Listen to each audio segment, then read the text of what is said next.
The southern kingdom. We know why they did absolutely amazingly bad things. We know why they self-destructed. They had something in their theology that caused them to act in an irrational way. They rebelled again and again and again against their covenant overlord, knowing that they were bringing disaster on themselves. What was it again in the theology of Judah that caused them to move right ahead, thinking that they could do that with impunity? What was it? It was the belief that the promise to David was inviolable, eternal, fixed, unchangeable, and rooted in the very nature of cosmic order. Yes. Now, Roy's question was, in reading bright history of the last 100 years of Judah in chapters 7 and 8, Judah self-destructed, but so did Israel. Israel did the same sorts of things in the previous century. What was there in Israel that could have caused the northern kingdom to have similarly reacted with impunity, rebelling deliberately and repeatedly against the Assyrian Empire? What could it be? Now that you've had a chance to think about it, Roy, do you have an answer? Well, again, obviously it wasn't theology that long, because I mean, they really had no theology. There is no Yahweh's theology at that time. They were pretty much taken really for all practical purposes. Well, they were pretty much taken for practical purposes. That doesn't mean that they didn't. Syncretism is what? What does syncretism mean? Worshiping both one God. It's the bringing together of two religions. Give me a modern example of syncretism. Catholicism in Central America is a wonderful example of syncretism. You take this. Okay, take this. Right, between north and south, it's centrally located. Oh, well, yes, that's true. That's all of Latin America, that's true. You take the local god and you find the day that he was worshipped, and then you identify that with a Christian saint, and you make it that same day, and you continue the feast just as it was, only now you ostensibly worshiping Christians. It's syncretism. So just because they were in effect by now Baal worshippers, and they just called this Baal Yahweh, doesn't mean that they didn't still have something in Yahweh's theology driving them on to disaster. John? Well, I happen to believe that, and I'm listening to you reading that the whole earth creation and the experiment was to show the rest of the universe what humans do. Yes.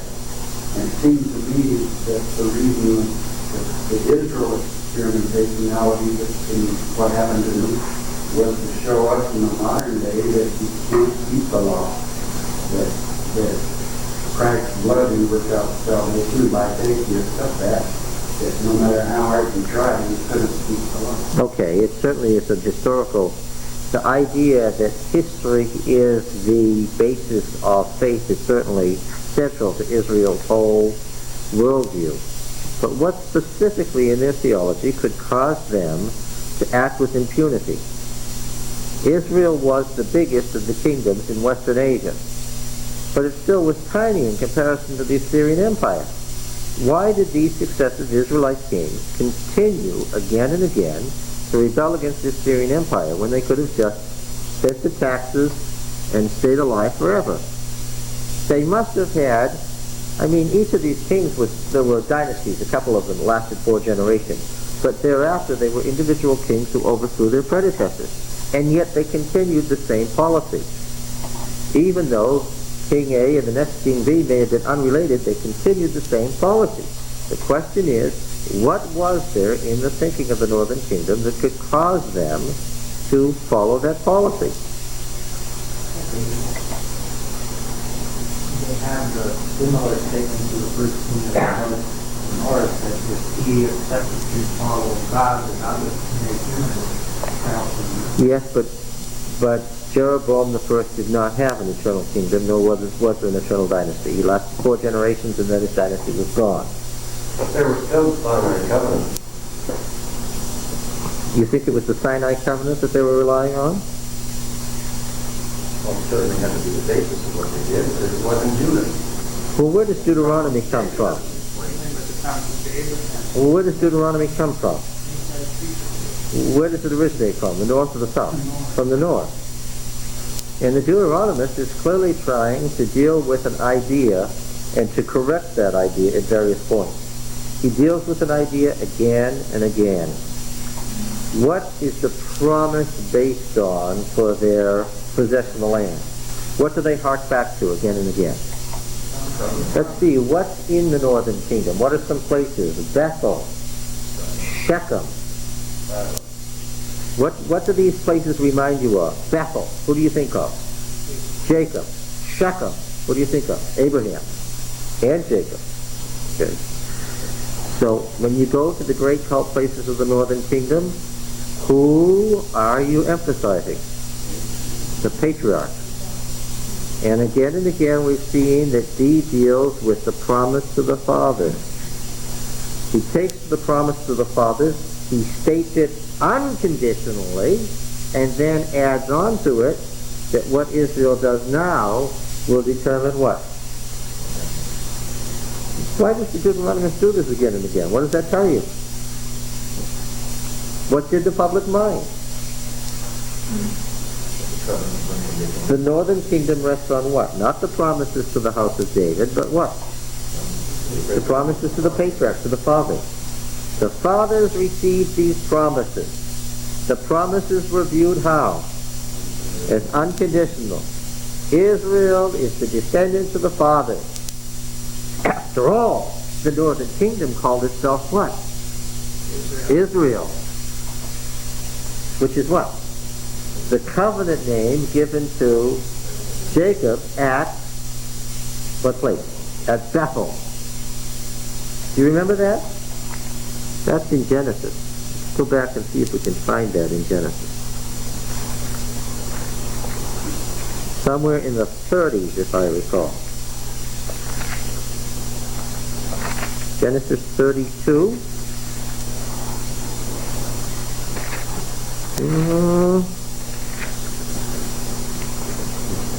In chapter 33, Jacob is in Shechem, chapter 33, verse 18 is following, and in chapter 35,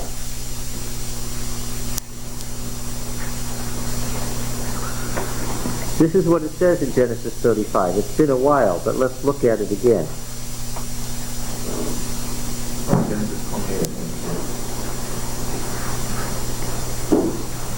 No, I don't think so. That's where he's leading. That's simply a promise. 35 is the fulfillment. And God said to Jacob, El, right?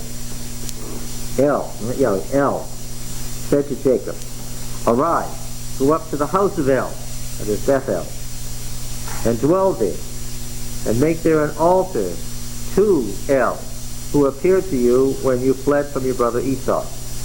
So Jacob said to his household and all who were with him, put away the foreign gods that are among you, and purify yourselves, and change your garments. This is the beginning of a covenant ceremony.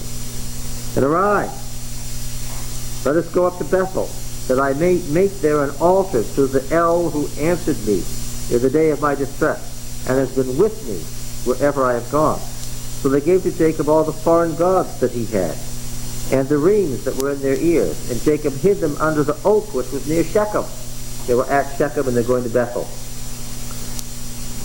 Remember how the foreign gods were put away at Shechem under Joshua? Yeah. And as they journeyed, a terror from God fell on the cities that were round about them, so that they did not pursue the sons of Jacob. And Jacob came to Luz, that is Bethel, which is in the land of Canaan, and he and all the people who were with him. And there he built an altar and called the place the God of Bethel. El Bethel, the God, the El of Bethel. Because there El had revealed himself to him when he fled from his brother. And Deborah, Rebekah's nurse, died, and she was buried under the oak below Bethel.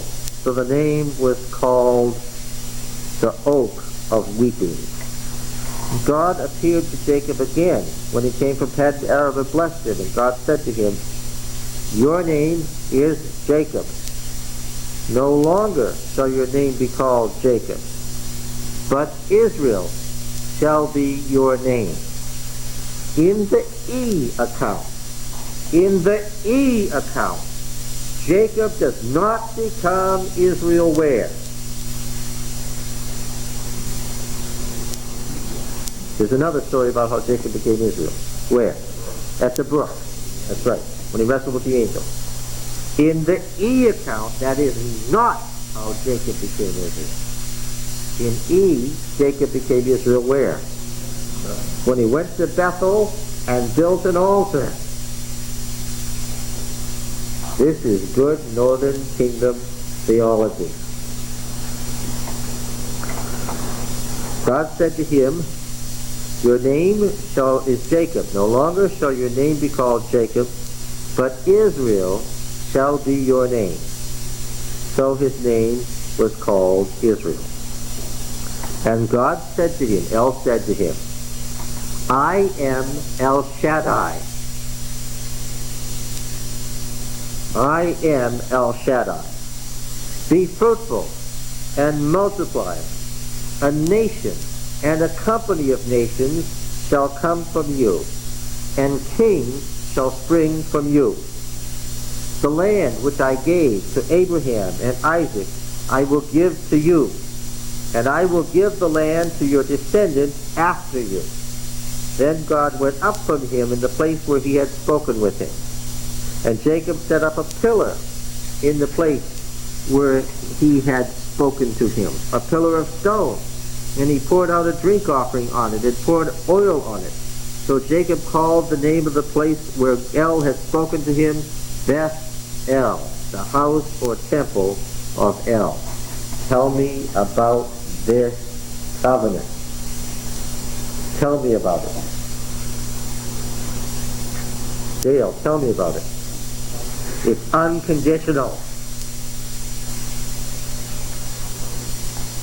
The promise to Abraham and Isaac is confirmed to Jacob at Bethel when El Shaddai appears to him and gives him an unconditional promise of descendants and land.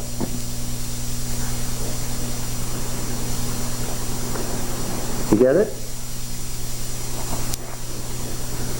The answer to the question. Yeah, but that's not the whole story. I mean, this whole episode is preceded by Jacob telling his household to put away their strange gods. So that they can get this unconditional promise. Yeah. What? The words are unconditional. They were said again and again. But inferentially, it's not. It's conditional on their putting away the gods. That's what Jacob told them to do before they went up to Bethel. Now, if Israel had put away their strange gods, the promise would have held. He agrees with you. He agrees with Right. you. Okay. It looks to me like he says, "I will give you the land, and I will multiply you, and I will bring kings from you," but it doesn't say that it'll be forever. It just says, "I'm going to do this," which appears he did. He gave him the land, he gave him kings and stuff, but it doesn't say, "I'm going to give this to you forever." It just says, "I'm going to give it to you." And he did that, which makes it, then in my thinking, it's unconditional. Anytime they go away from it, he's already done it. They can go away from it, and he can, bring them to naught after that. But he lived up to his bargain. He gave them the land, he made kings from them, he multiplied them, but that doesn't mean it's going to be forever. What would you people be called if you lived in the Northern Kingdom? Heretic. No. You'd be called what? What party line is that he has just spouted there? Aaron. Huh? Mushite, meaning what? Where is such a theology presented? Deuteronomy. Yes. You are a Deuteronomist. That's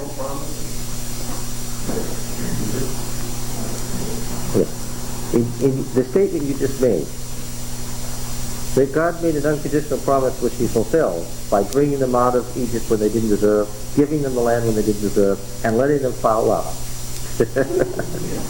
That's the Deuteronomist viewpoint.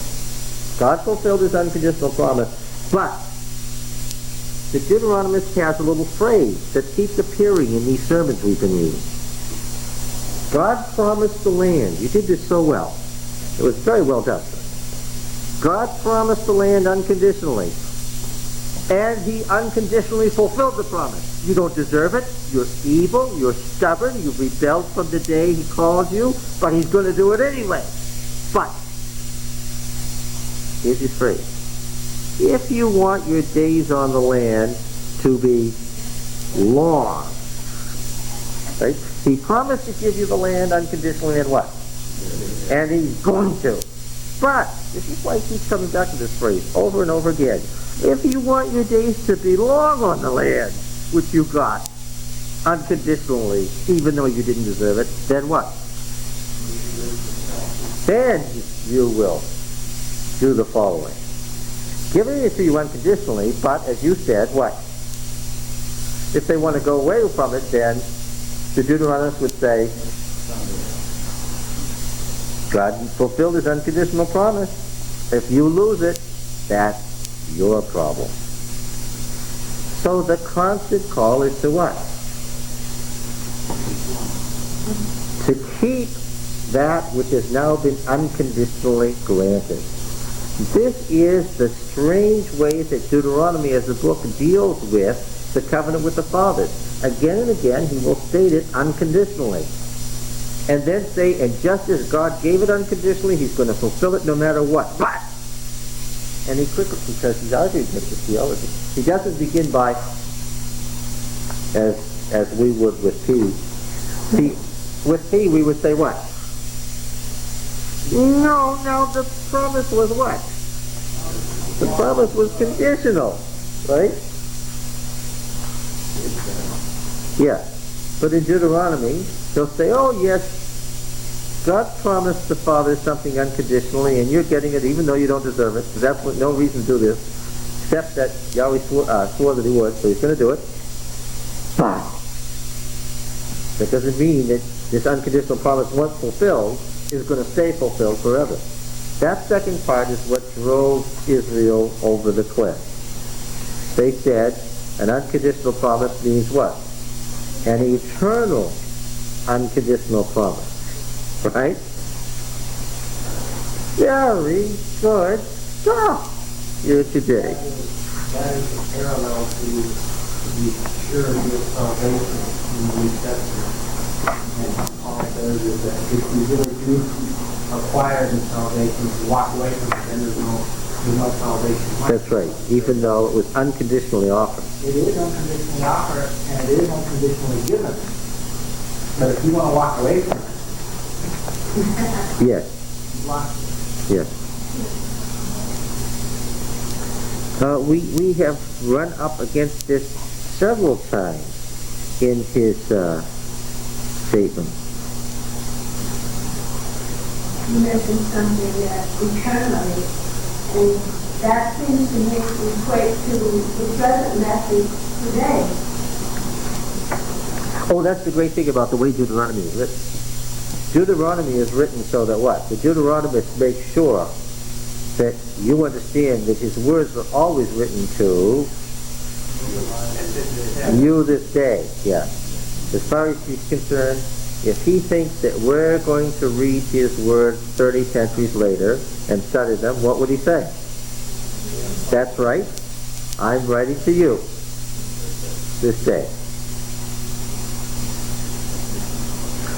Okay. In chapter 9 we had this.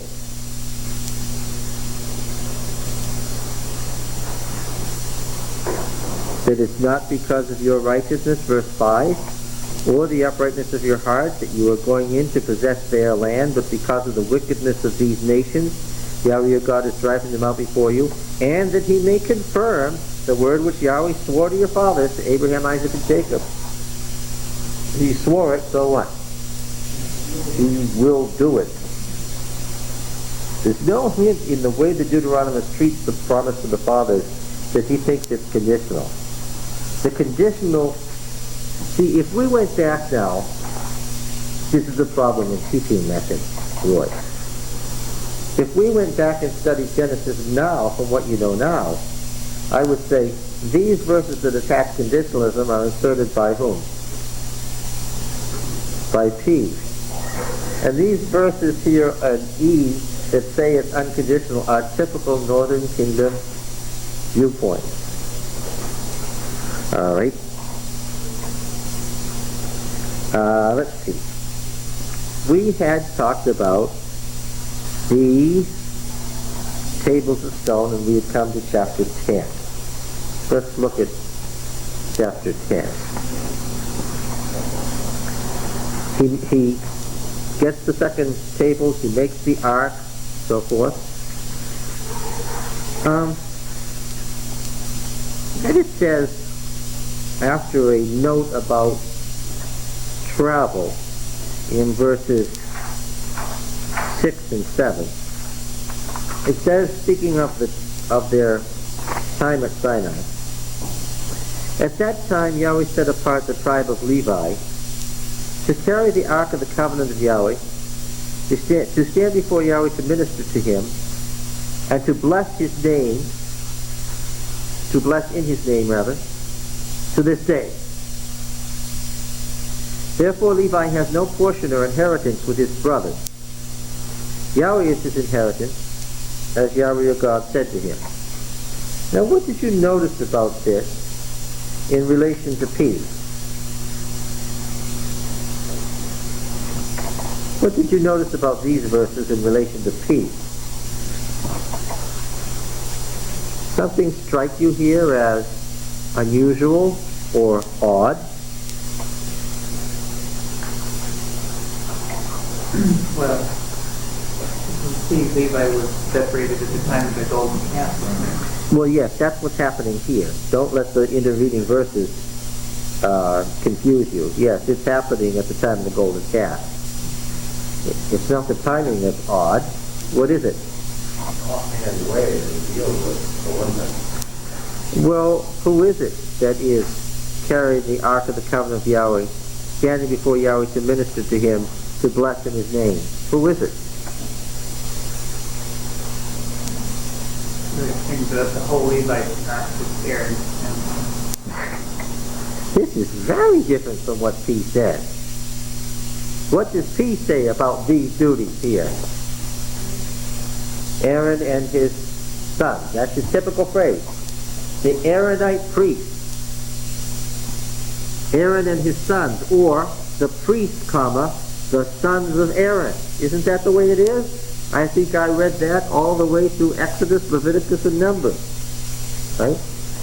Who is it here? The Levi. Of course, you must understand that if you say that God set aside the family of Aaron to be his priests, then who are not his priests? The Mushites. Yes. And in P you have the family of Aaron. Then you have Gershom, Kohath, Merari, remember? And all their duties related to the tabernacle, in which they are subservient to and assistant to the family of Aaron. And you know, if you look for it, you can discover that Moses had a family and children in peace, but there's no significance made of that. You have to go searching in the genealogies for that. You get the impression as you read about the Levitical family in that ribbon surrounding the sanctuary, that there's Gershom, Kohath, and Merari, and then over here on the east side, who is it? It's Aaron, yeah, who lived over there too. Moses and his family, but this is the priestly side on the east side, and it was Moses and Aaron and their families who lived over there. So by implication of what P himself says, these people over here are all priests, so who else are priests besides Aaron? Moses and his sons, but you never get in any narrative of that P tells you about any hint that there were any Mushites, right, serving as priests. Let's look at some of these passages here. Chapter 17, Deuteronomy 17. Let's see. Verse 9 mentions the Levitical court. You go to the Supreme Court, and what is it? It's coming to the Levitical priest and the judge who was in office in those days. Who are priests here? Levites. And they are assistants, all right. Who are they assistants to?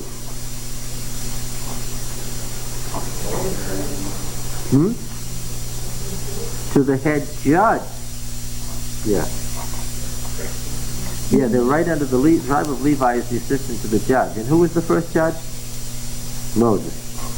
Yeah. All right. Verse 18 in the same chapter. The king has to get a copy of the book of the law.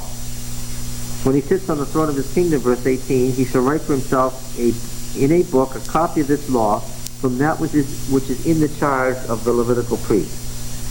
The Levitical priests, of course, keep the book of Deuteronomy because that's their function. So obviously, if they're going to make judgments, where are they going to make judgments from? Yeah. And what about sacrifice? Chapter 21. The unknown murderer. The elders of the city gather, and they gather 21:5. The priests, the sons of Levi, come forward to bless Yahweh your God. For Yahweh God has chosen them to minister to him and to bless in the name of Yahweh. Exactly the same phrase that we saw in the passage we're looking at. Chapter 24, verse 8.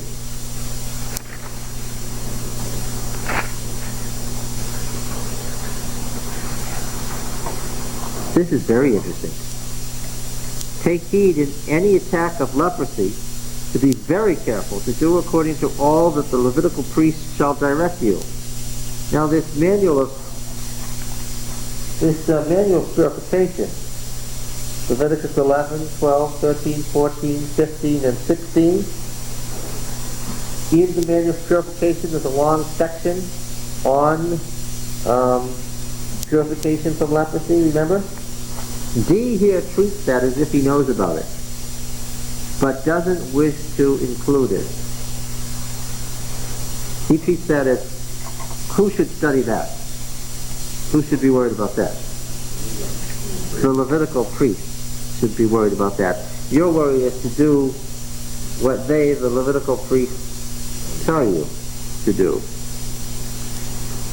Yes. As Yahweh commanded them, so you should be careful to do. Remember what Yahweh your God did to Miriam, the leprosy matter. And there's the whole tribe of Levi again, who have this manual. P would give you the impression that this manual of purification, like everything else, is in whose possession? The family of Aaron. Yes.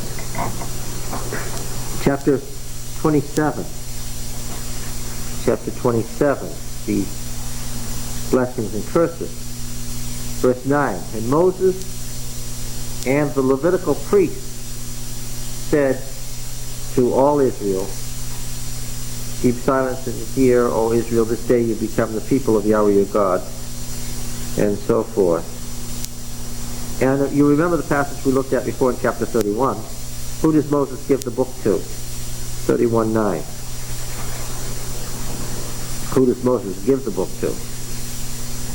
Moses wrote this law and gave it to the priests, the sons of Levi, who carried the Ark of the Covenant of Yahweh, to all the elders of Israel. And Moses commanded them, and so forth. In verse 25, Moses commanded the Levites who carried the Ark of the Covenant, take this book of the law and put it by the side of the Ark, and so forth.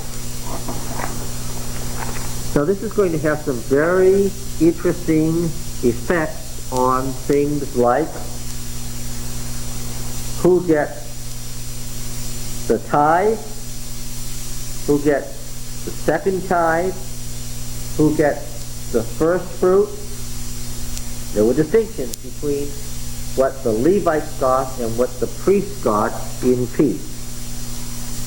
Now, if you're saying that the whole Levitical tribe are potentially priests, is there a distinction between some and others? Yes, there is indeed, but it's divided very differently. And we're going to find how he thinks the tithe should be used is different than in peace. Have you ever read any of these discussions on the use of tithe that float around in the Adventist Church? Yeah. Every fringe element in the church wants to write a little paper on the proper use of the tithe. Yes, right. Without the foggiest notion that there's a difference between P and D on the use of tithe that we'll study, okay? All right. So, let's go back to where we were there and see what else we're going to find. I stayed on the mountain as at the first time 40 days and 40 nights, and Yahweh hearkened to me that time also. For Yahweh was unwilling to destroy you. And Yahweh said to me, Arise, go on your journey at the head of this people, that they may go in and possess the land which I swore to their fathers to give them. This is an unconditional statement, Lord. And now, Israel. No, look up here. Tom, could you swing the camera over to the board here?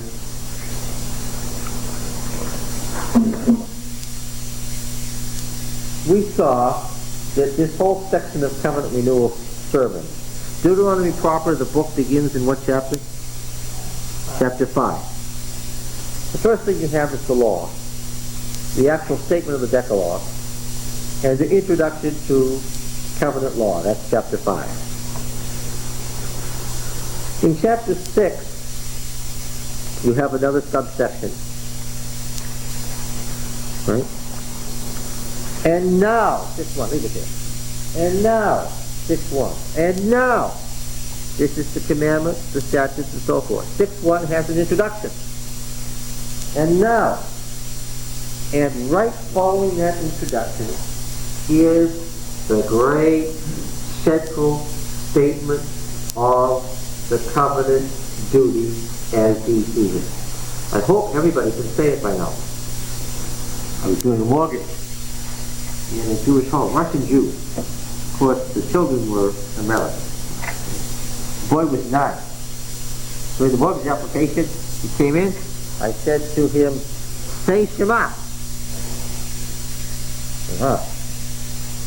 This isn't exactly what they expected from the banker, who didn't look Jewish or have a Jewish name.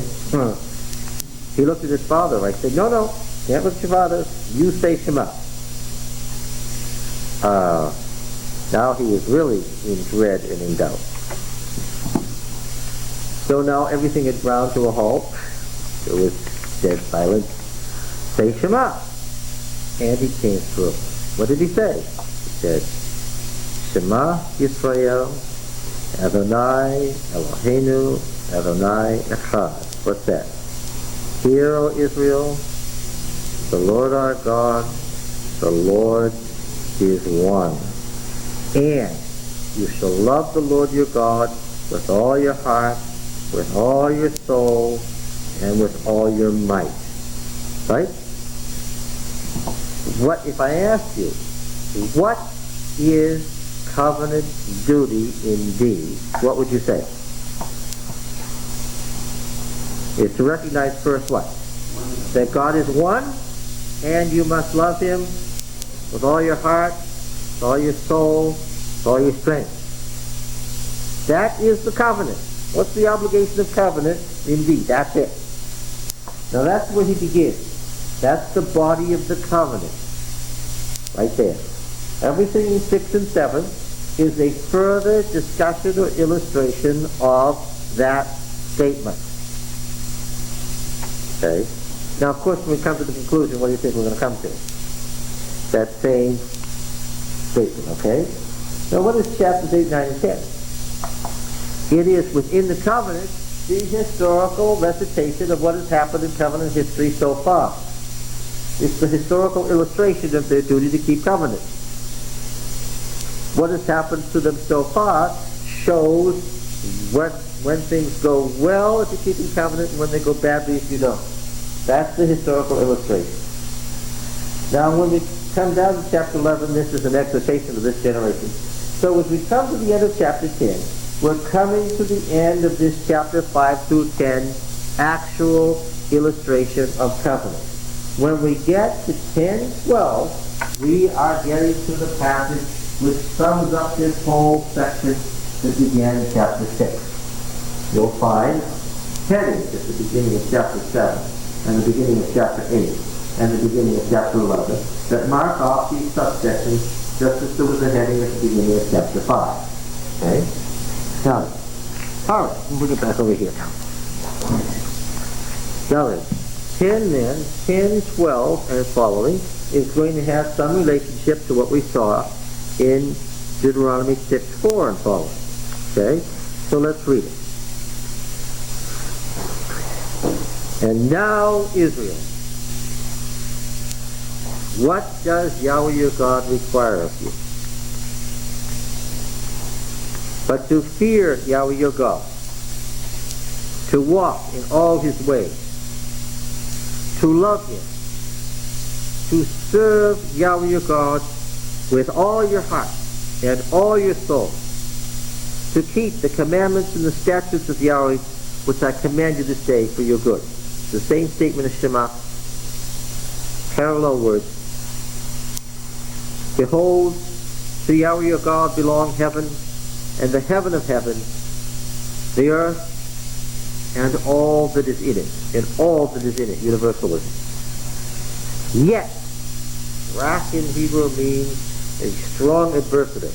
Even though God owns everything, adversative. However, in spite of that, even though he is the universal God of everything, and every people is his, adversative, but Yahweh set his heart in love upon your fathers and chose their descendants after them, you above all people, as at this day. Okay? The universal and the particular.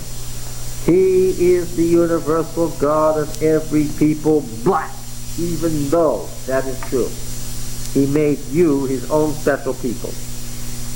Circumcise, therefore, the foreskin of your heart, and be no longer stubborn. Classic Deuteronomic language. For Yahweh your God is a God of gods and Lord of lords, the great, the mighty, and the terrible God, who is not partial and takes no bribe. He executes justice for the fatherless and the widow, and loves the sojourner, giving him food and clothing. Love the sojourner, therefore, for you were sojourners in the land of Egypt. You shall reverence Yahweh your God. You shall serve him and cleave to him, and by his name you shall swear. He is your praise. He is your God, who has done for you these great and terrible things which your eyes have seen. Your fathers went down to Egypt 70 persons, and now Yahweh your God has made you like the stars of heaven for multitude, his promised fulfillment scheme. And now he has made you as the stars of heaven for multitude. I can tell it's not Moses speaking at the Exodus, it's the Deuteronomy speaking in his day when Israel is what? When Israel is a great multitude. This is a summary of the body of the law.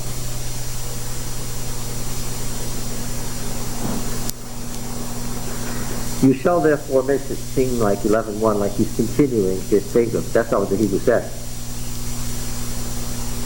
What is it, Richard? It's a simple wow. Yeah. Yeah. There's no therefore there. There's a word for therefore, and it isn't there. We should read,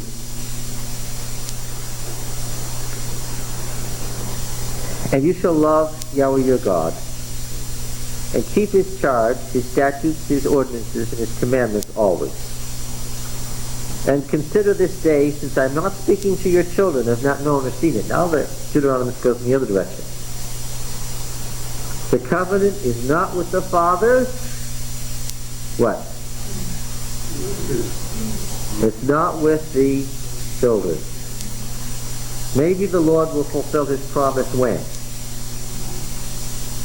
Maybe the Lord will fulfill his promise when? Yes. What's the implication? What's in the minds of Israel? Conditions are not favorable for covenant now. Things are going badly now. When will it be fulfilled? To the children. Our children will get the promise. Not now. See, he has to deal with this too. And so he says, the covenant what? The covenant is not for the children. You must teach the children, but the covenant isn't for the children. It's what? It's for this generation now.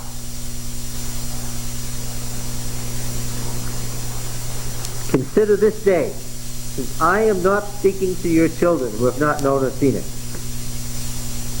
Consider the discipline of Yahweh your God, his greatness and his mighty hand and his outstretched arm, his signs and his deeds which he did in Egypt to Pharaoh, the king of Egypt, and to all his land, and what he did to the army of Egypt, to their horses and their chariots, how he made the water of the Red Sea overflow them as they pursued after you, and how Yahweh has destroyed them to this day.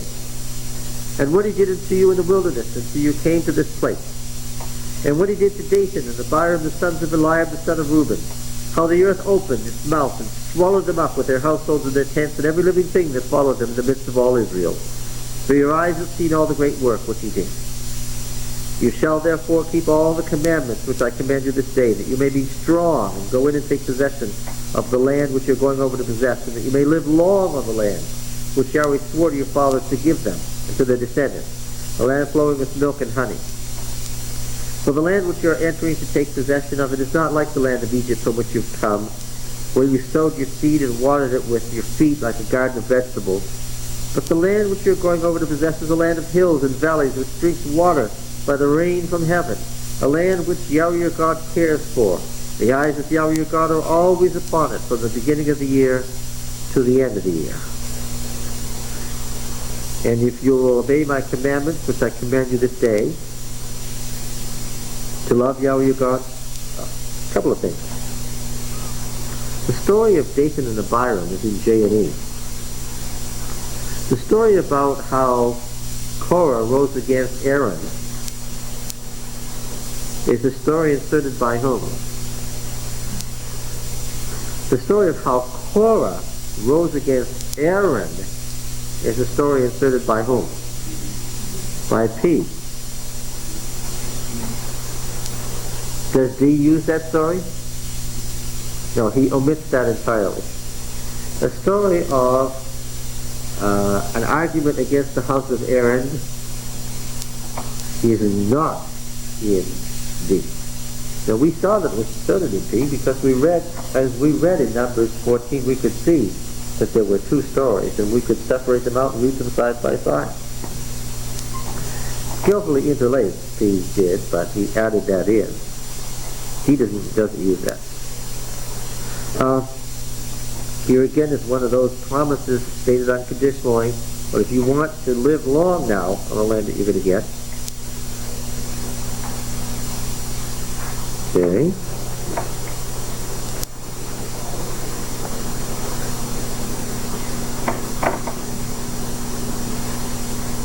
Notice what has happened to the phrasing here. In the body of D's work, D makes Moses so much the mouthpiece of God. Who's speaking, for instance, in 11:13?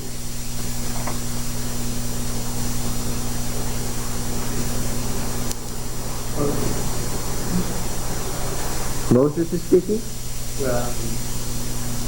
And if you will obey my commandments, which I command you this day, to love your God and serve him with all your heart and all your soul. Speaking for God. He's not only speaking for God, he's speaking as if what? As if he was God. And who's really speaking? Well, He is really speaking.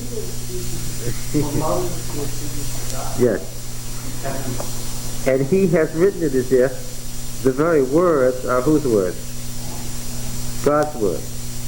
If you obey my commandments, Moses says, speaking for God. Who really says? Thee says, speaking for Moses, speaking for God, so that these words are what? Are God's words, word for word.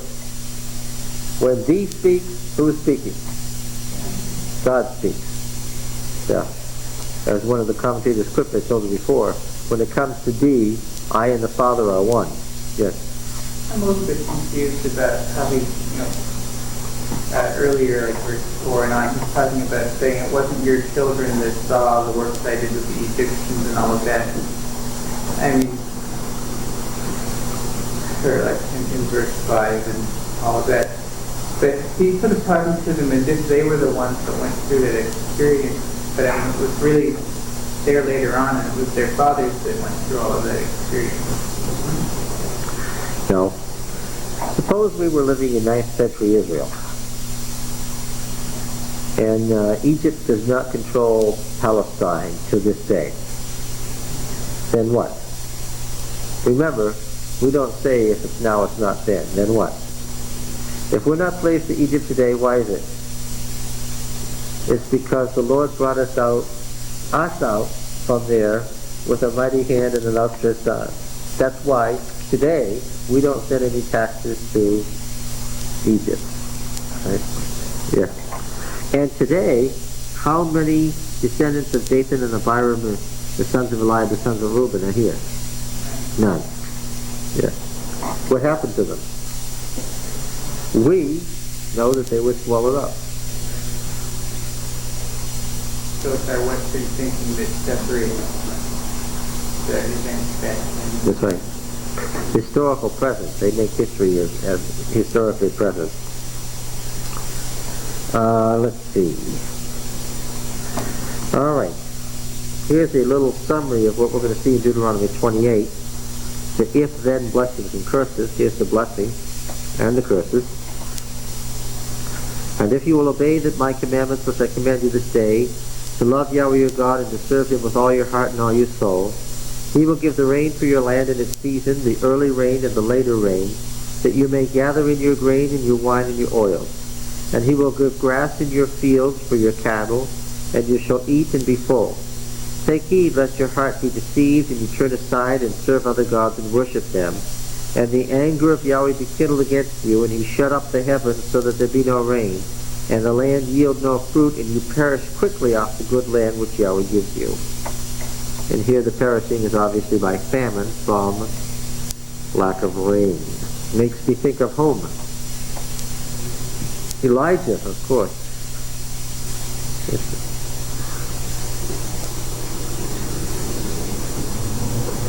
You shall therefore lay up these words of mine. This is what we saw in Deuteronomy 6:6-8.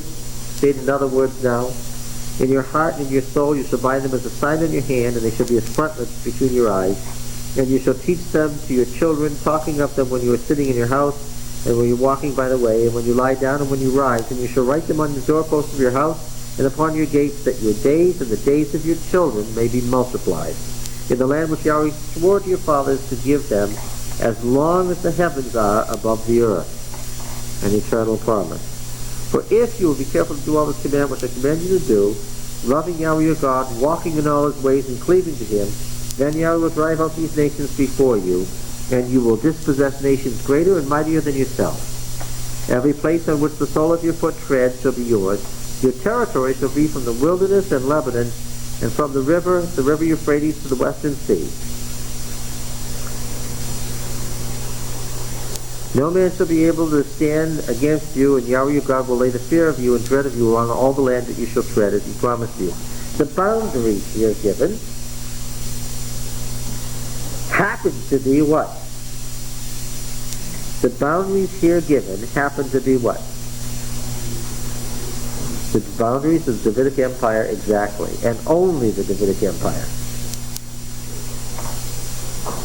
Do you think it's coincidence that the boundaries given in Deuteronomy are exactly the boundaries that are later stated in Kings to be the boundaries of the Davidic Empire? No. Now then, as we close chapter 11, we are coming to the section where he is about to enact the covenant ceremony.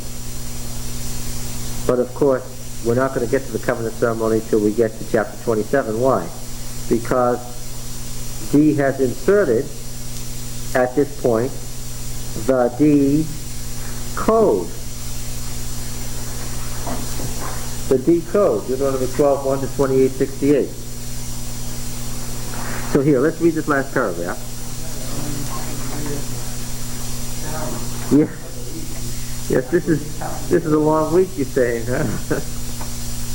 Behold, I set before you this day a blessing and a curse. The blessing, if you will obey the commandment of Yahweh your God, which I command you this day, and the curse, if you do not obey the commandment of Yahweh your God, but turn aside from the way which I command you this day, to go after other gods which you have not known. And when Yahweh your God brings you into the land which you are entering to take possession of it, you shall set the blessing on Mount Gerizim and the curse on Mount Ebal. Are they not beyond the Jordan, west of the road, toward the going down of the sun, in the land of the Canaanites who live in the Arabah over against Gilgal, beside the oak, beyond Gilgal, beside the oak of Moreh?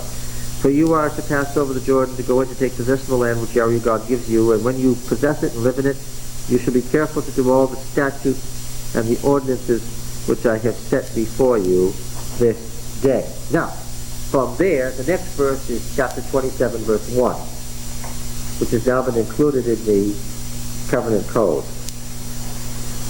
But chapters 12:1 to 26:19 are the rest of the code that has been inserted at this point. Okay? And it's the word, all the statutes and ordinances which I set before you this day, that makes it possible for the Deuteronomists to insert the covenant code at this point. Now then, here we go. The D code. What is a code? It's been a while now. What is a code?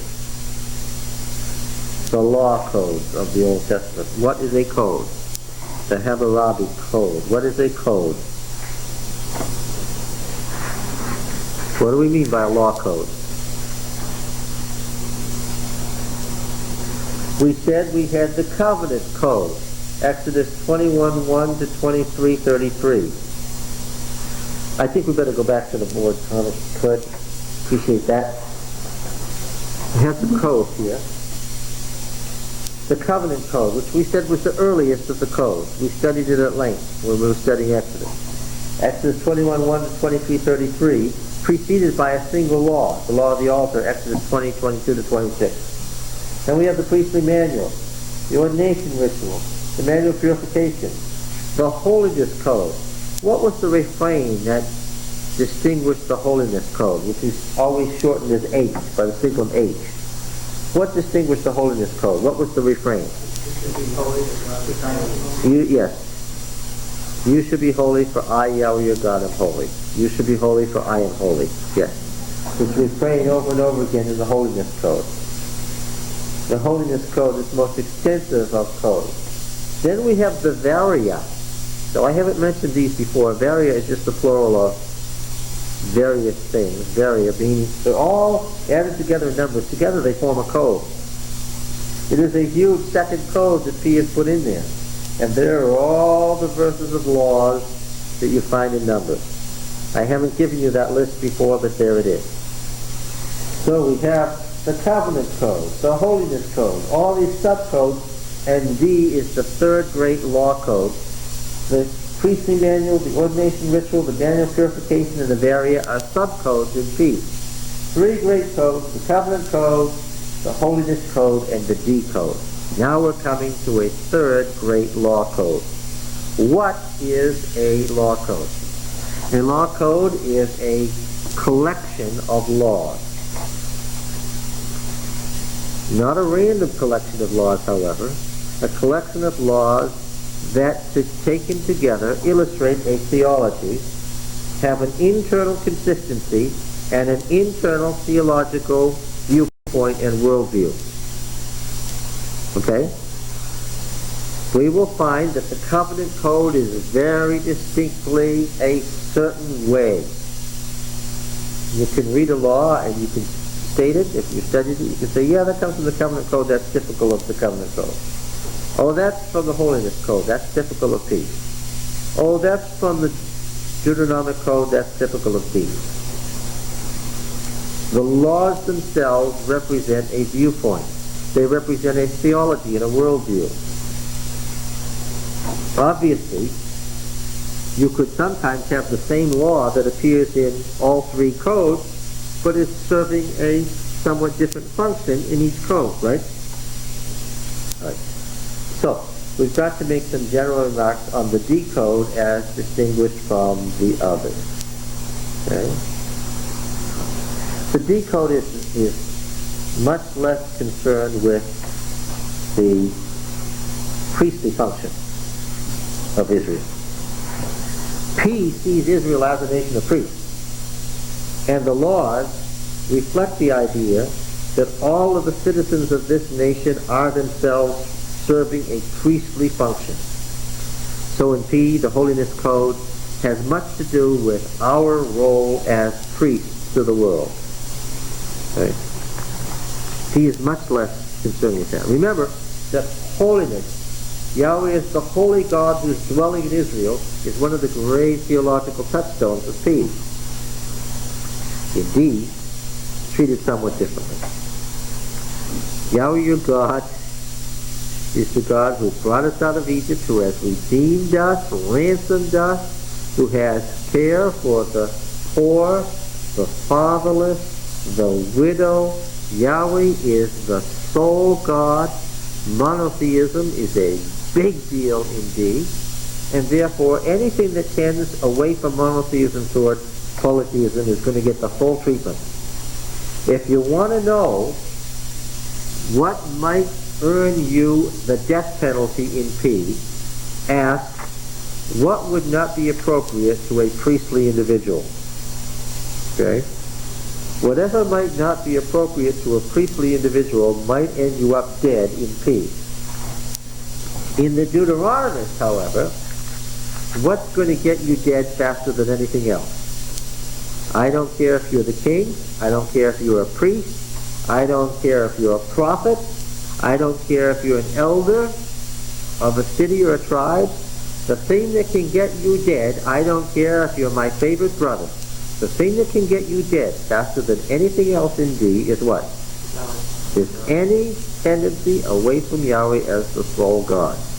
Anything that tends toward polytheism of any kind, syncretism, is going to get you killed. Okay? Social conditions in line with the whole prophetic movement, and I've said several times by now, and it's probably slowly sinking in, the prophetic movement, prophecy, the prophetic movement rose out of the Deuteronomic party. Prophecy comes from the priests of the Mosaic house. Okay? Because you remember, Moses' office of judge was split into what? Prophet and king. Yeah. Okay.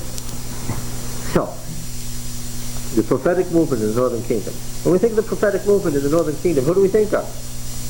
Well, we think of Hosea, of course, but who else do we think of? We think of Amos, yes, of course, but who else first? Oh, Jeremiah, yes, eventually, but who first? What do we think of? Elijah and Elisha and the prophetic school and the whole clash between the prophetic movement and the monarchy's priesthood. Yeah. All right. In the prophets generally, there is concern for social issues, right? What's Elijah going to do? He's going to come and turn the hearts of the children to the fathers and the fathers to the children. That's a social issue. Concern for the fatherless, the widows, the sojourner, the runaway slave, the dispossessed priest, the poor in general, is much more pronounced in Deuteronomy. Okay? There's much more motivation clauses in the laws of Deuteronomy than in the other codes. And the motivation clauses are going to be, you can already say them because you already know typical Deuteronomic language, right? You shall love the sojourner. Why? Because you were a sojourner in the land of Egypt, and Yahweh your God brought you forth from there. I mean, we can speak like the Deuteronomists, right? I should be able to give you 10 statements, and you can identify which one is P and which one is D, because they don't sound alike. All right. Yeah. In D, you can get killed very quickly for idolatry and syncretism. So what must have been going on at the time the D code was constructed? A lot of syncretism and idolatry, yes. Nothing was written by accident. Interestingly, indeed, keeping the skin of the animal on the right shoulder is not going to get you the death penalty, right? Doing things that are inappropriate for the priestly role of Israel is not going to get you killed. In fact, D isn't much interested in that. And he's really not interested in an awful lot of things that P is interested in. But he's very interested in monotheism and social laws that reflect who Yahweh is. Okay? Now then,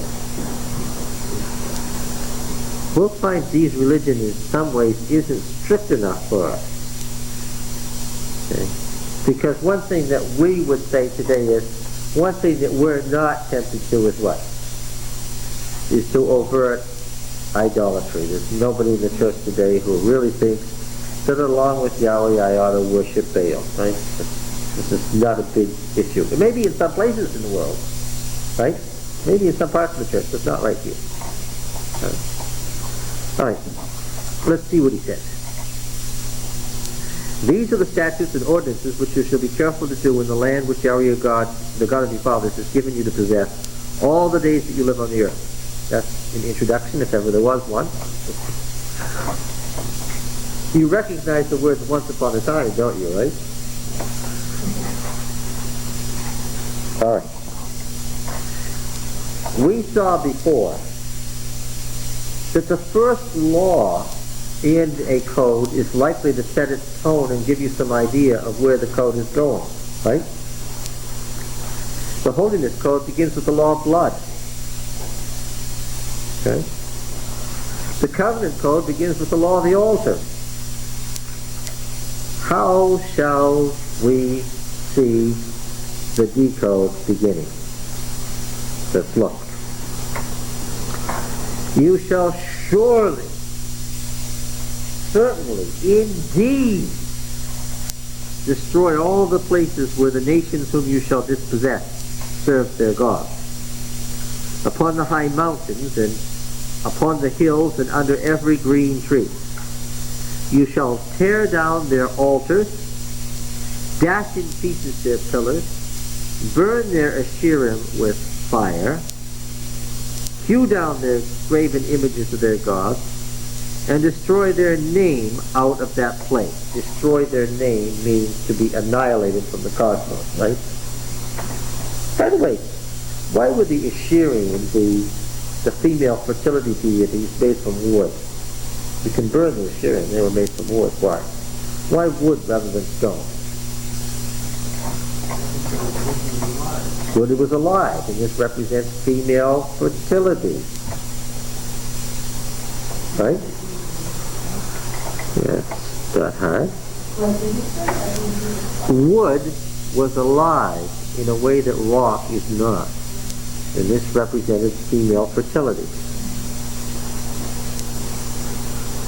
Destroy their name out of that place. You shall not do so to Yahweh your God.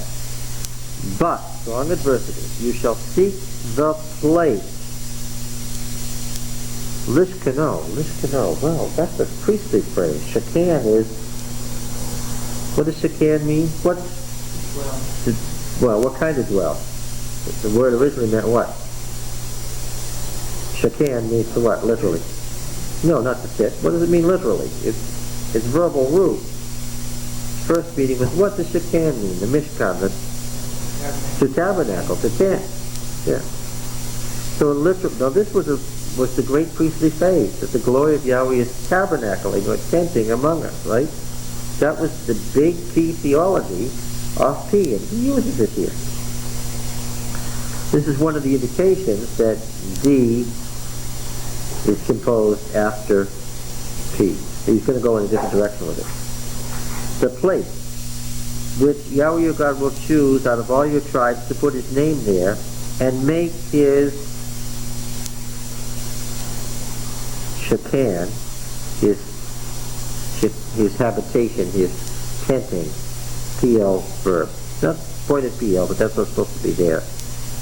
Thither you shall go, and thither you shall bring your burnt offerings, your sacrifices, your tithes and offerings that you present, your vow offerings, your freewill offerings, and the firstlings of herd and flock.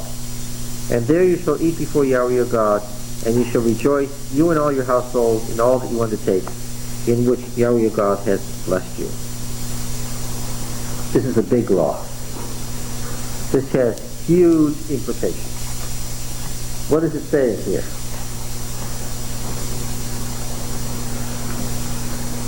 There's only one God. There's only one. Well, yeah, see, he makes this monotheism have a practical religious or cultic effect. And what is that? There's only one God, and as a result, there's only what? One altar. This restricting of religion is astounding. You can't imagine such a restricting of religion, or at least of cultic practices of religion. Apparently, D must think religion consists of more than the practice of the cult. Could he sense that the mere practice of the cult and its rituals might become equated with religion? And people might get the idea that if they followed all these cultic practices and rituals, what? They had done the sum of religion. That doubtless is his criticism of peace. The danger that you could think that the outward practice of religion is the essence of the religion. If you can't sacrifice anywhere but one place and the place is a long way off, then how do you conduct your religion at home? He's going to say that in the next several chapters. It's a lot of other things other than sacrifice. So sacrifice is severely restricted here. Okay? Where do you sacrifice? At the place where he makes his habitation, his dwelling, his shekaning, his tenting or tabernacling. Therefore, at the tabernacle, using the priestly term for the tabernacle. You offer sacrifice at the tabernacle. And that's where you bring all your offerings, and that's where you eat before the Lord your God and rejoice, you and your household and all that you undertake. Right away, he started off with this rejoicing business. Right? You do that at one place, at the tabernacle. Now, I thought they would have known that from the beginning. After all, how many places did they have in the wilderness?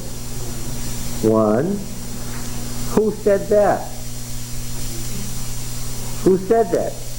That was the tradition that P had. Do you think that D believes that's how it was? Read on. What does he say? What's the next sentence? Read verse 8.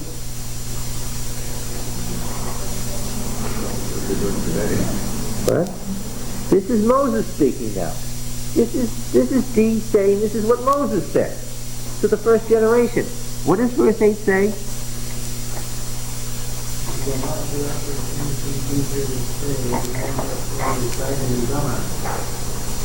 For you have not as yet come into the rest and inheritance which Yahweh your God gives you.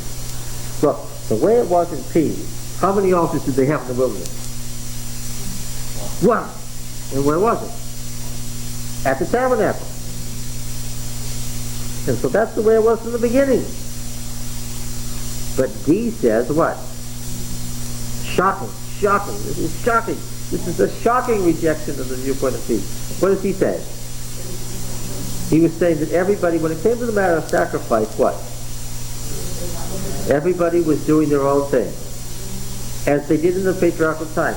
How many sacrifices were there? People were sacrificing not as a nation at one altar, according to D, but what? As families individually. And D says, I'm straightening that out now. When we come in and when we get the rest, then there's going to be, when we get the rest, this is not the word, this nuke, this N-U hard H, is not the word that P uses. When we get the rest, there's going to be one altar. There isn't now. And he's going to use, the historian's going to use the same phrase for the period of the judges. Everybody does what's right in his own eyes. Got it from here. Roy, what do you think? What?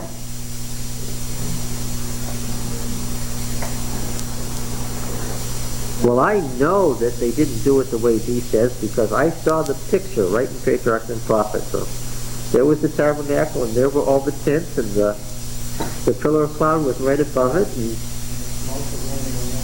the smoke was going up on one altar. I know it. What? Well, I've said this many times and I'm going to say it again. Adventism relies on but peace. We rely on peace. When we go to write the story of early Israel and the Exodus, we do what? We take P wholesale and what? Because we don't read carefully, we just simply do what? We treat D as if what? As if it doesn't exist. You don't have to deal with these fellows because you just don't read it, then it's okay. In D, one altar is a revolution. The problem has been that Israel has never gotten to one altar in D. Because it was because of transportation was difficult and rural, and so they had local places. Yeah, he's picturing them as they've gone in, and because they haven't had the tradition of one altars have they adopted. Like Abraham, the people who lived. Yeah. If you lived in Ramah, then what? The high place that the Canaanites in Ramah built, what? That's yours now. And if there's anything that D abominates, it's what? It's syncretism. Right?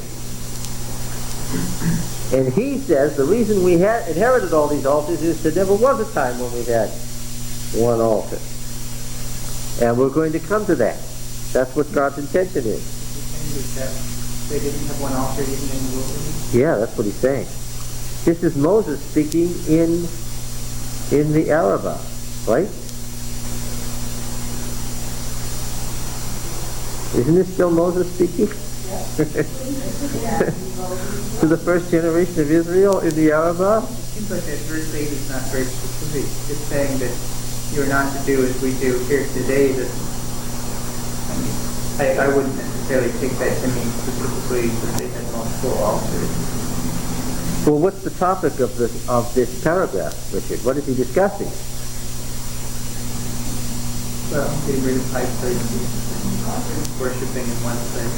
Well, then if you don't think that's what verse 8 is about, then let's read verse 9. For you have not as yet come to the rest of the inheritance which Yahweh your God gives you, but when you go over the Jordan and live in the land which Yahweh your God gives you to inherit, and when he gives you rest from all your enemies round about, so that you live in safety, then to the place which Yahweh your God will choose to make his name dwell there, thither you shall bring all that I command you, your burnt offerings and your sacrifices, your tithes and the offerings that you present, and all your votive offerings which you vow. It's the same list that he had in verses 6 and 7.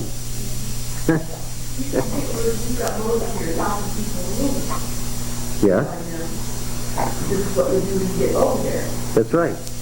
So when is there going to be one altar? When? Get over there. And when you get over there and what? And you have conquered and you have rest. So it's only after the conquest that they're going to get the rest where they can set up one altar. Dee's view is that it wasn't there yet.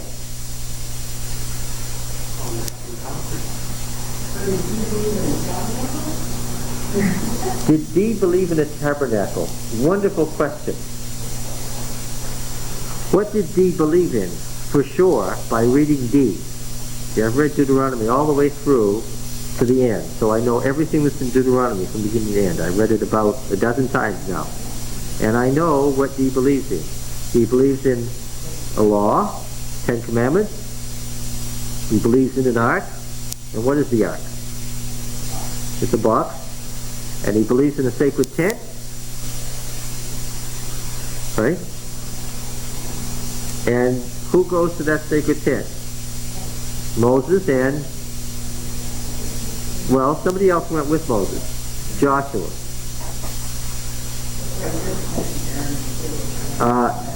Remember, that's right. Aaron gets mentioned once in Deuteronomy.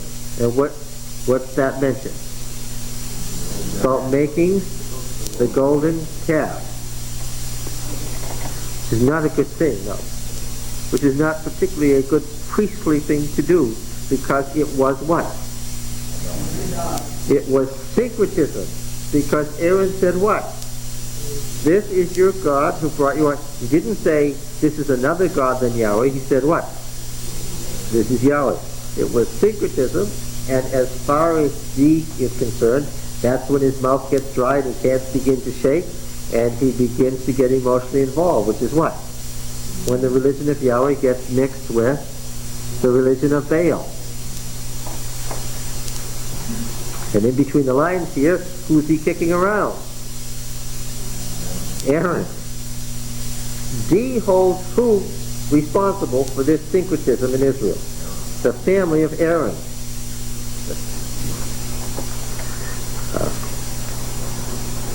And again, where were the sacred tents of the Bushite family? Where were they? Outside the settled areas, yes. We don't have candlesticks. No table of showbread, no altar of incense, no golden candlestick, no veil. Would he invent them? You know, and make them up whole as if that never happened in the wilderness, you mean? Yes. I learned all that. This is great. I want to know. Yeah.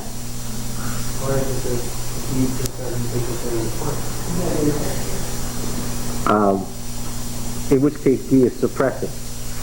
Her question is P creating the tabernacle or D suppressing it? This is a rather important question, isn't it? As Adventists, we'd be awfully unhappy if we found out what? That P created it.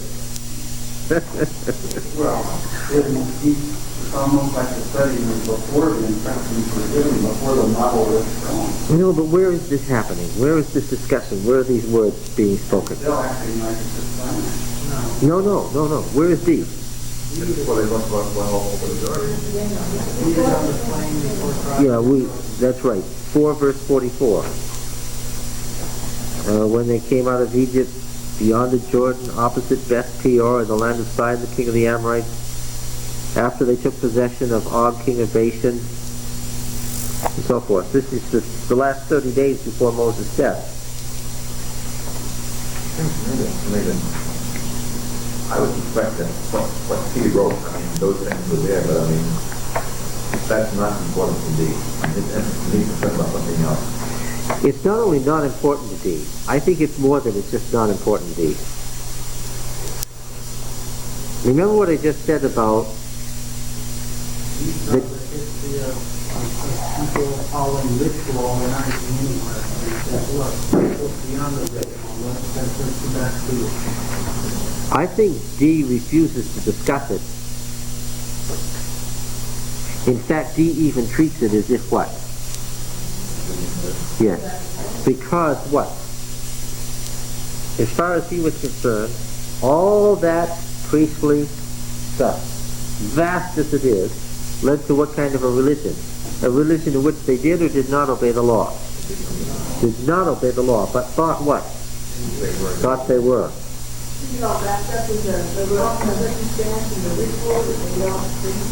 Remember that the original successor to the tabernacle in the wilderness was what site?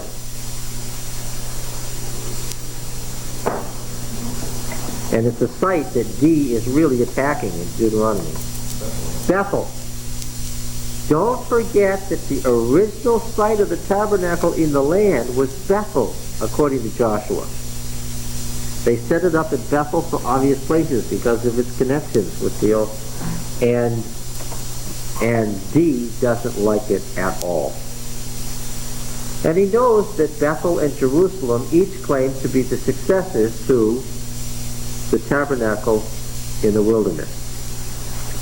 And as D is writing in the 9th or 8th century, because this is really from the time of Elijah and Elisha, this is composed under the great prophetic movement from the family of Moses in the northern kingdom. As he's concerned at that time, what does he think about the temple at Bethel and the temple at Jerusalem? Both of which by then were in the hands of the family of Aaron. As far as he was concerned, what?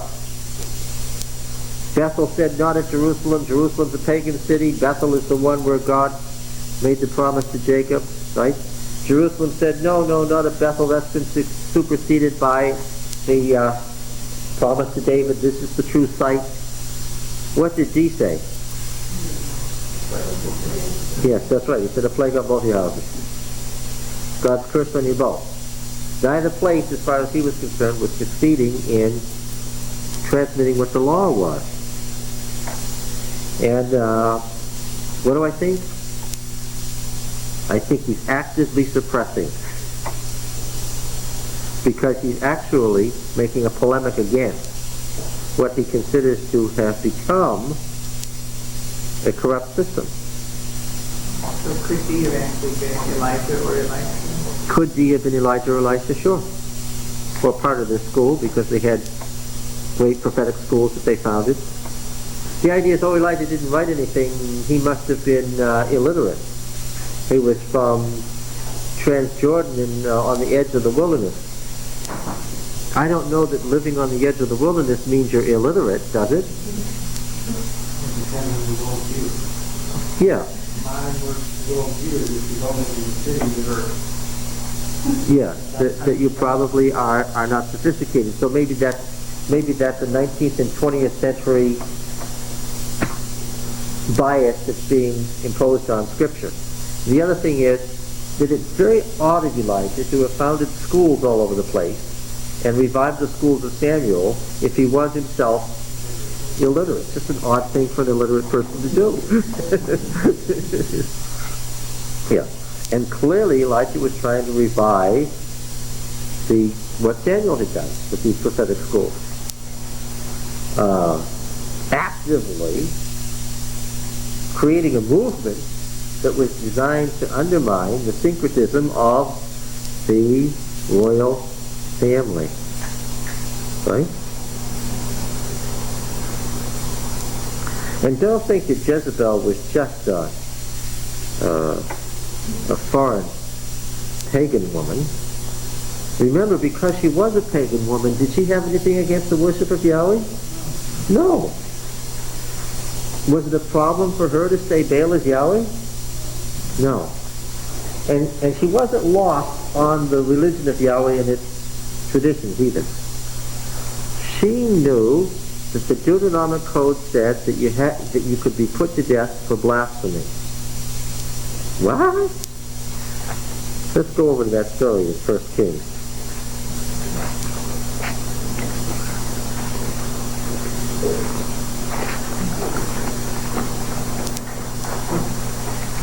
Surely not.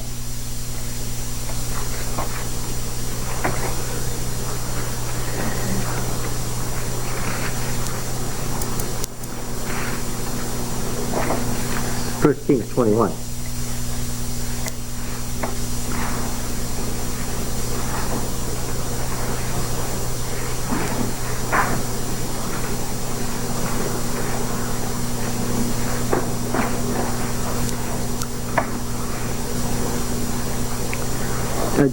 Ahab is unhappy because Naboth says, verse 4, I will not give you the inheritance of my father. It happens that we're coming to a Deuteronomic law that says the patrimony cannot be sold because God owns it.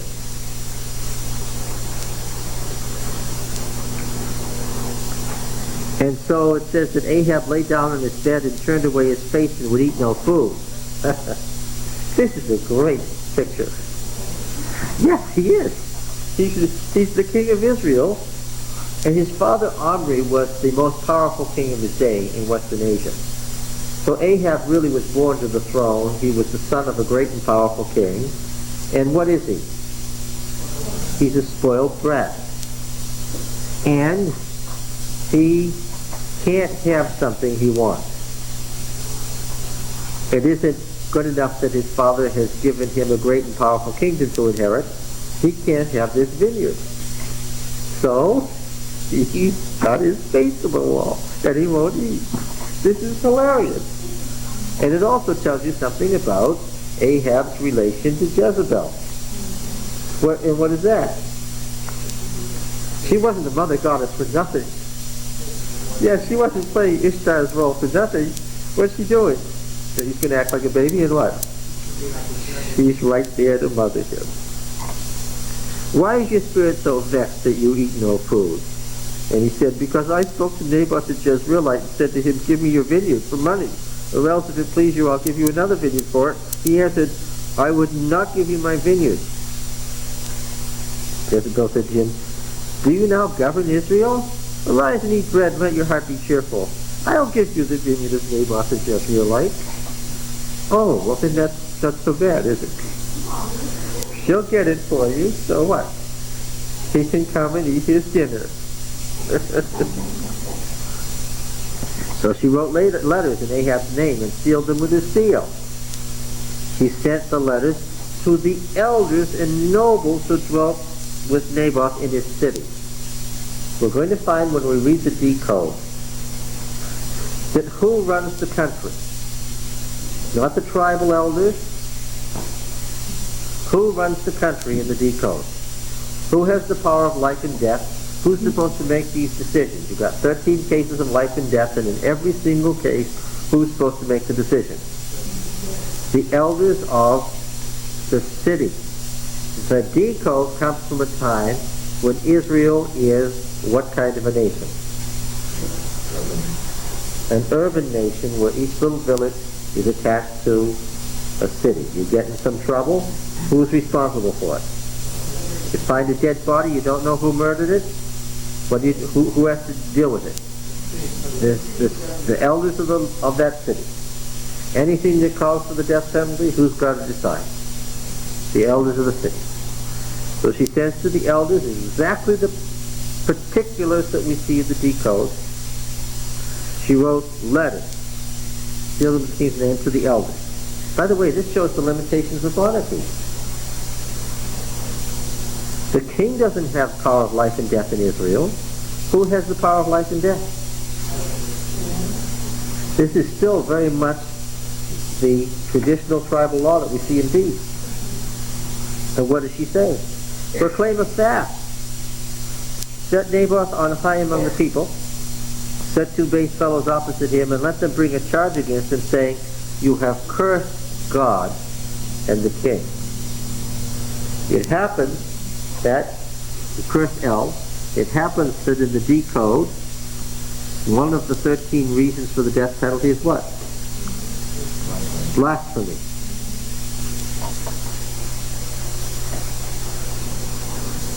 She's so dummy, she knows what she has to do.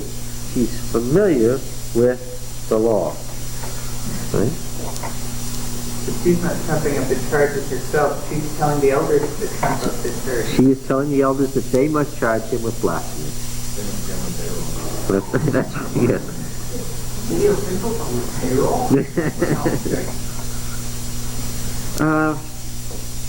They proclaimed a fast. Two base fellows. Why two base fellows? Jezebel knows that the law says what? in the mouths of 2 witnesses only. That's the minimum. Isn't this interesting?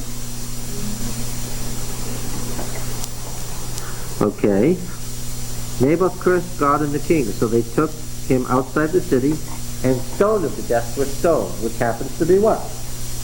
The required penalty for blasphemy. Then they said to Jezebel, saying, Naboth has been stoned, he's dead. As soon as Jezebel heard that Naboth had been stoned and was dead, Jezebel said to Ahab, Arise, take possession of the vineyard of Naboth the Jezreelite, which he refused to give you for money, for Naboth is not alive, but dead. Now, who should the vineyard have gone to? His heir. Yes. Later on we'll find out it was not Naboth alone, but his family, his male heirs that were stoned with him. So Ahab arose to get out of the vineyard of Naboth the Jezreelite to take possession of it. This is the use of covenant law to violate the covenant. Then the word of Yahweh came to Elijah the Tishbite, saying, Arise, go down to meet Ahab king of Israel, who is in Samaria. Behold, he is in the vineyard of Naboth, where he has gone to take possession. And say to him, Thus says Yahweh, Have you killed and also taken possession? Used to say to him, Thus says Yahweh, In the place where the dogs licked up the blood of Naboth, shall dogs lick up your own blood. And this is the site of that famous scene. And Ahab said to Elijah, Have you found me, O my enemy? Which is also a pouting. Of course, the author is writing with extreme irony. The vineyard is the possession of God. Okay? So, when Ahab goes to take possession of that which is God, who does he find? Yes, he finds God in the person of Elijah. Bad news. Probably because he couldn't get it. He finally goes there with relish to get it, and what? And of course you're supposed to picture this scene. He gets there, and what? The garden has a serpent in it.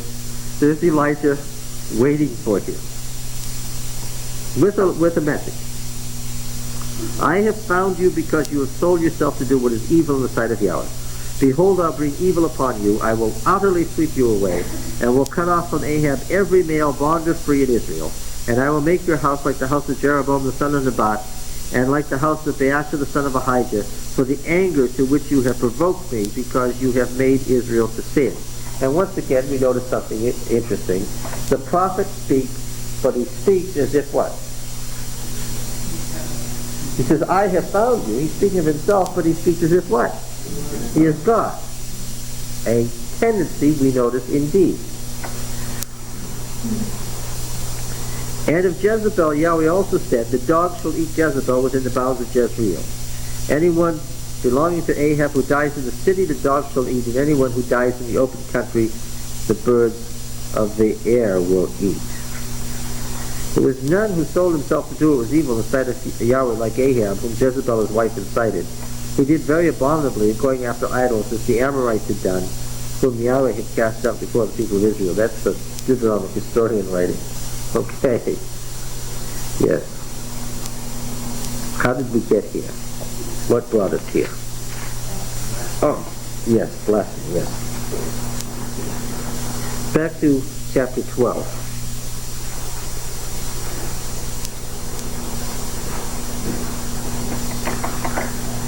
Okay, verse 12. And you shall rejoice before Yahweh your God, you and your sons and your daughters, your menservant, your maidservants, and the Levites that's within your town, since he has no portion or inheritance with you.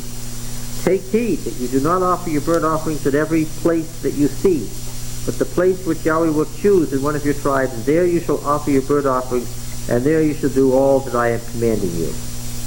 Okay? Now, about the rejoicing, we commented about this the last time. Well, we see it here. In verses 7, 12, and 18. Chapter 14, verse 26. Chapter 14, verse 26. The 3rd year tithe, which I gather was in the spring. The 7 years, folks, the 7 years was divided up into 2 parts. Each how long? No. Each how long? 3.5. The new year was in the fall.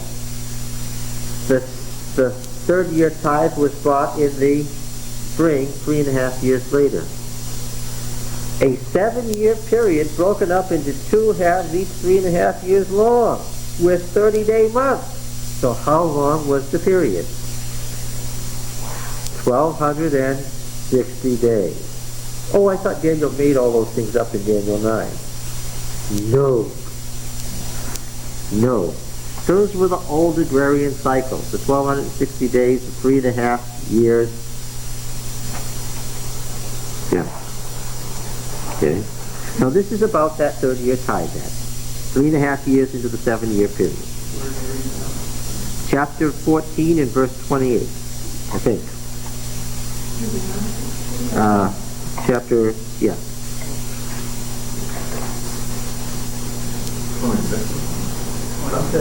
Am I lost? You said that Chapter 14 and verse 26, yes, okay.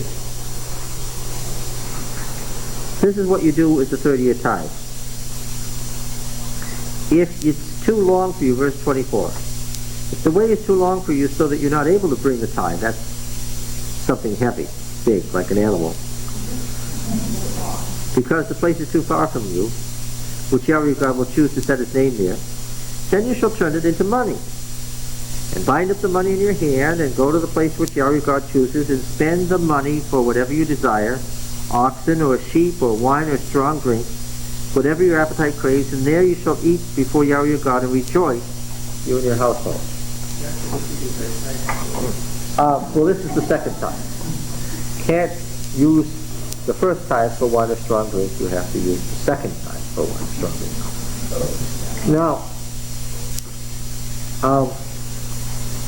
is this saying that they should take a vacation? Yes, of course. And also, I know that Moses never said these words. Moses never wrote this law. It's another example of the law of Moses being the law of Moses and those in his office. Why? Nobody in the 15th century said, turn it into money and take the money with you and buy what you want there. Why? There wasn't any money. It was only after the great temples in Babylonia had become banks, and they begin taking pieces of, turning into coins. What? Yes, but this is after you come into the land. So, this law is clearly a law from the 9th century or thereafter, when there's what? When there's what floating around? There's money. Not a barter system society. I'm going to go to Shechem or Shiloh or Jerusalem. I'm going to sell my animals for money. Take the money and they'll have what there? They'll have some stuff for sale for money. I'll give them the coins, they'll sell me something. So what does this do to our Oh, well, I like Giannis Wright's statement in his commentary on Deuteronomy. He said the Bible contains sufficient statements about temperance that there's no need to worry or rest the meaning of other passages in favor of temperance. In Israel, when you went off to the great annual feast, among other things, in your rejoicing, you could what? Your feast included wine or strong drink. Well, yes, anything made from, wine is anything made from grapes or, to be more precise, anything of the fruit harvest, and strong drink is anything made from the grain harvest. Now, of course, the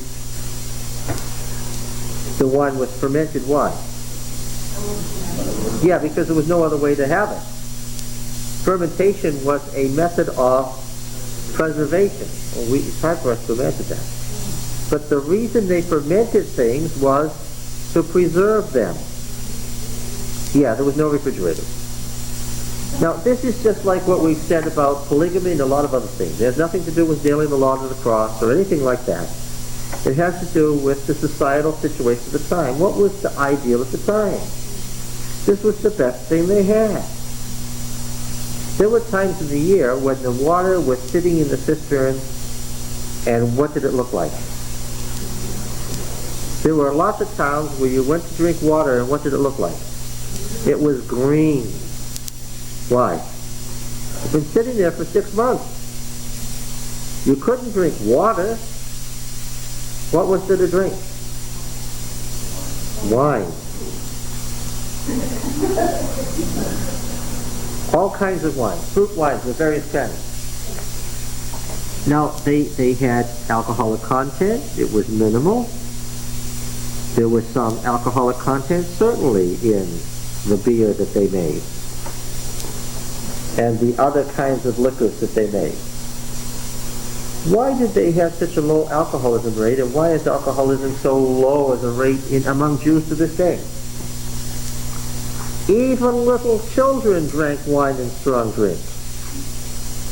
It was part of the culture. They didn't drink it where? That's right, around the table. They didn't drink it where? At a bar. The guy who drives his car from work to the bar and drinks for the next 4 hours is far removed from what Israel was about. What were they doing here? Yes, worshiping. The family got together and they did what? They had a feast. It's very important to know that to this day, the reason that alcoholism is so low among the Jews is that children, little children drink wine. When? When? With a meal. With carbohydrates and proteins. With a meal. What is anathema? To drink what? In place of a meal was unheard of. What? It's the drink that goes with the meal. And what is the context of this? Worship and the family. The alcoholic is, oh, you see this again and again, is what? Is separated, right? Oh, yes, absolutely.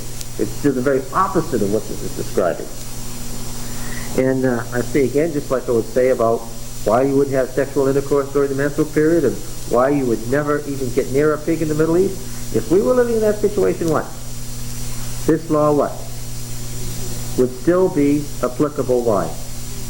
It would still be the best thing you could do and the best way that you could drink any liquid. Right? Be the purest thing to drink. And what will we say about it today? We say all along, the truth is progressive and what? And we go along and we progress from those things. That there was absolutely nothing wrong with this law, any more than there was anything wrong with polygamy. But what? We wouldn't say it was the ideal. Okay? Yeah. Okay. So you had to rejoice, and part of rejoicing was drinking wine and strong drinks. You were bound to be rejoicing under those circumstances. Chapter 16, verse 11. At the Feast of Weeks, you shall rejoice before Yahweh your God, you and your son and your daughter, your manservant, your maidservant, the Levite is within your towns, the sojourner, the fatherless, and the widow who are among you, at the place which Yahweh your God will choose to make his name dwell there. You not only pay for yourself, but what? The Levites, the slaves, the widows, the fatherless, all were to be provided for. It's communal. 14 and 15, you shall rejoice in the feast, you and your son and your daughter, your manservant, your maidservant, the Levite, the sojourner, the fatherless, the widow, and what's the Feast of Tabernacles, who are within your town for 7 days. Okay? Verse 26:11. Okay? Chapter 26:11.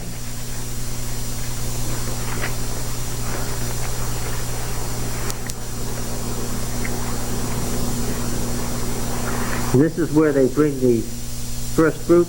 And you shall rejoice in the good which Yahweh your God has given to you and to your house, you and the Levite and the sojourner who is among you. And 27 verse 7. And you shall sacrifice peace offerings and shall eat there. This is at the covenant renewal ceremony. And you shall rejoice before Yahweh your God, and so forth. And of course there is the curse in chapter 28 verse 47. Because you did not serve Yahweh your God with joyfulness and gladness of heart by reason of the abundance of all things, therefore you shall serve your enemies whom Yahweh will send against you. Part of the Deuteronomic view, then. Go back to 26:12. 26:12. Mm-hmm.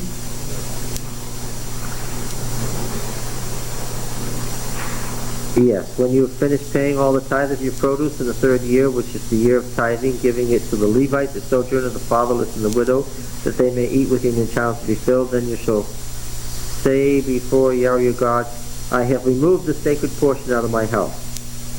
That is the tithe. How do we know it's the first tithe or the second tithe? Well, because the third year tithe is the second tithe. It'll be more obvious when we read the law applying to it in its complete form. Okay? The rejoicing is part of the rejoicing at the tabernacle at the name where the name of God dwells is part of the requirements of the law. And does this mean that they actually end up giving 20% full, or do they only give 10% one time and another 10%? 10% every year and another 10% in the third year in the spring. An average of 13. An average of 13%, thank you. Yeah, 13 and a third. Let's be exact about this. This would be like P and weigh it out, okay? Now then, if this change were made to sacrificing to the Lord only at this one place, then this raises an immediate question, which has to do with the law of blood in Leviticus 17. We noted that you could only eat meat in Leviticus 17 at the tabernacle. Okay? If they made that change here, then what would that mean? That you couldn't eat meat anywhere else. And that's exactly what P said. Okay? Yeah. In P, that was it. You were vegetarian nearly all the time in P because there was no other opportunity to ever kill an animal and eat it. That would be a rare event. In D, this view is liberalized greatly. There's only one word, zavak, for slaughter and sacrifice. Because there's only one Hebrew word that means either slaughter or sacrifice, depending on the context. What does that tell you about what they did originally? Originally, any slaughter was a sacrifice. Any kind of animal killing originally was a sacrifice. But here, D liberalizes that.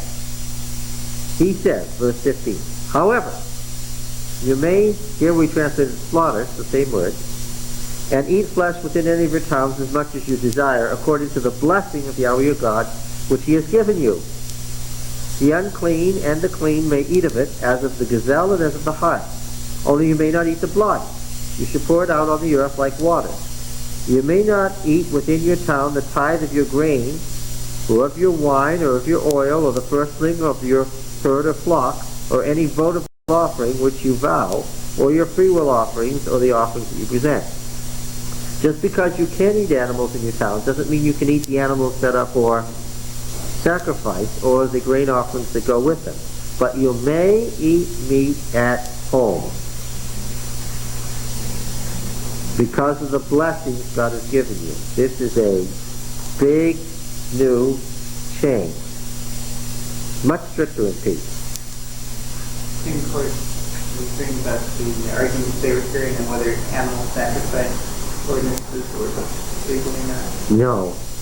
There's, I think it was down in Florida, someplace where there were local ordinances against making animal sacrifices.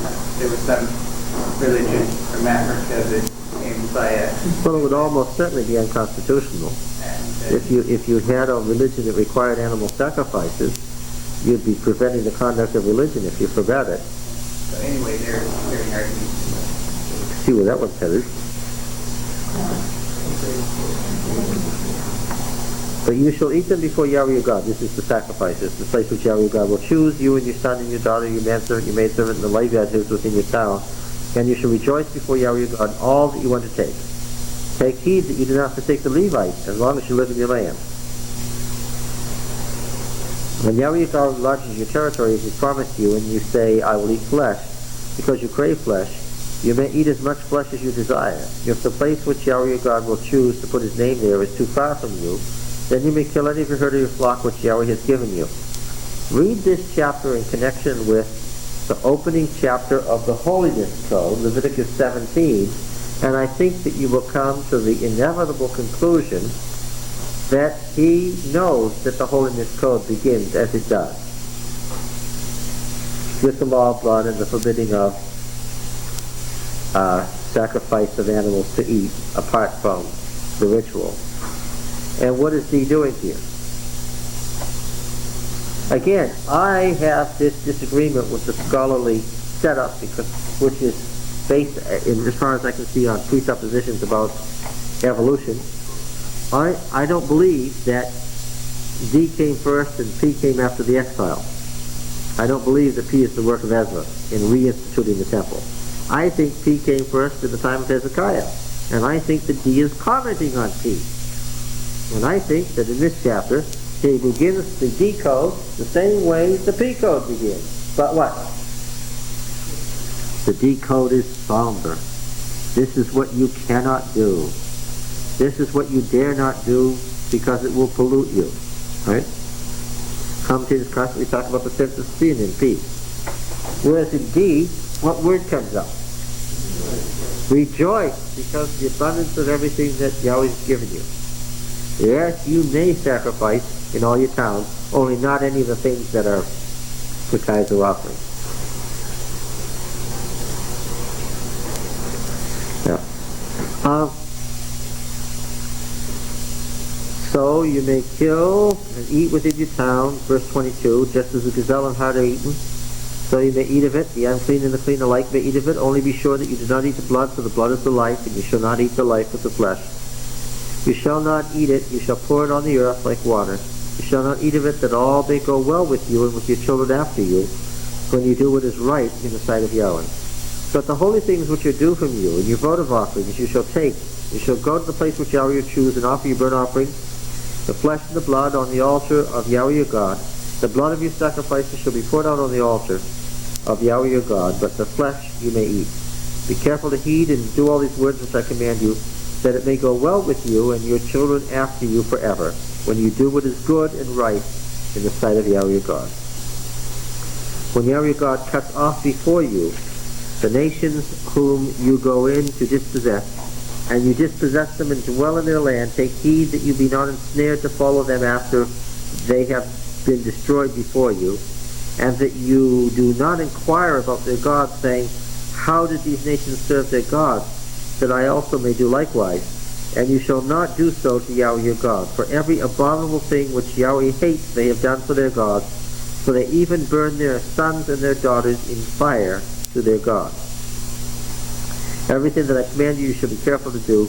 You shall not add to it or take from it. Why does that offering your sons by fire business get added to this thing about animal sacrifice?